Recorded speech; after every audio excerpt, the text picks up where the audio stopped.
right, and at the end of the last video, I previewed this video where I said, what if the limit uh, is an x value that is infinity or negative infinity, right? So when we have a limit as x approaches positive or negative infinity, we change our language. Instead of saying it's an infinite limit where the output of the limit is infinity, we're saying that this is a limit at infinity.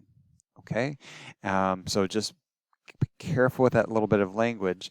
But what this is really asking us about, since we're looking at the large values of x positively or negatively, this is actually the function's end behavior. So what's happening as we get far away from the origin, right?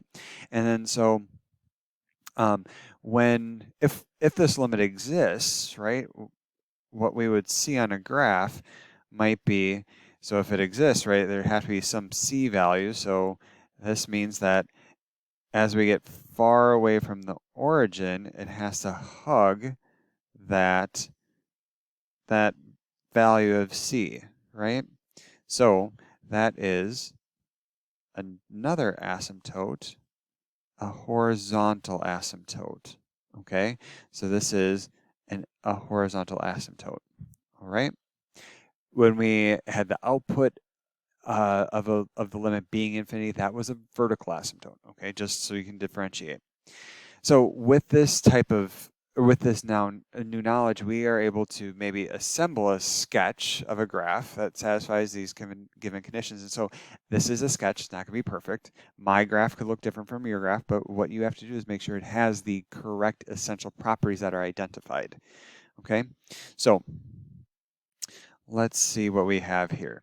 So limit of f of x as x approaches 2. So I'm like, okay, here's 1, here's 2.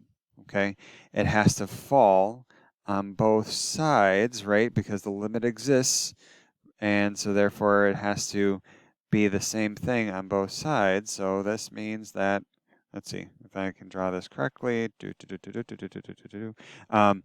limits must be the same. Okay, so it has to do something like that. That's condition 1. Condition 2 means as f of x approaches infinity, right? So as we go further to the right, it's going to rise without bound. Okay, that's fine. It's going to go up.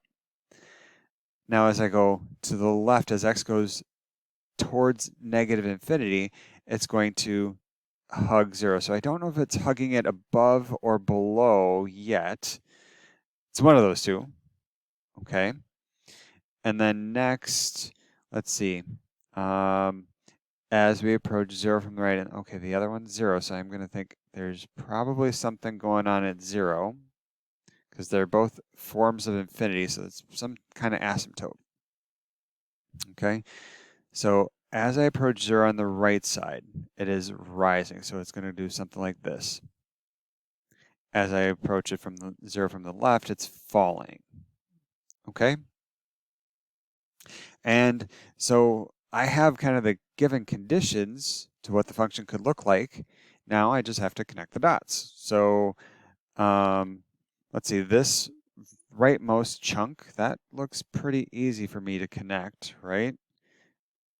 I don't know if it's continuous or discontinuous. It doesn't say that. Sometimes it says the function is continuous except at, so just be aware of that. Here I have to, again, connect the dots. So something like that. You could maybe make it more linear than I did. And then here, now I have a choice. I'm going to maybe do this. You could have it come up and do a little bump and then connect. That's fine too. But I think that would meet all the conditions. So here, as I reviewed the conditions, each one of these indicated different things going on. This first one was a vertical asymptote, right? Because the output of the limit was infinity. And that happened with these last two conditions. For the horizontals, right, here on the right side, I actually didn't have a horizontal asymptote because as I went to the right, it grew. But as I went to the left, if it approaches a finite value, that means you have a horizontal asymptote. So just be aware of all those different pieces as you start to assemble your graphs.